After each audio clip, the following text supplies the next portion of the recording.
Hello everybody and welcome. In this video I will show you how to fix when one earbud isn't working on your headphones Redmi Buds 3 Pro. You have to start by put your headphones to the charging case and then close the case. Now we should have not connected here, and after that open it. Now it is connecting, so check it, maybe it help you, but if it doesn't, we should make a hard reset. To make a hard reset, make sure that your case is opened and your earbuds is on the case.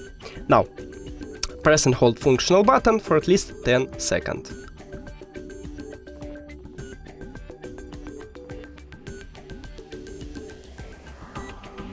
Here we go. Now click the information icon or settings icon. If you have Android, then forget this device, forget device. If you have Android, also don't forget to click pair new device. And after that, click on your headphones at the device list. We did it! Thank you for watching this video. If you found it helpful, please consider subscribing to the channel and leave the like on the video. It's really important to us. See you later!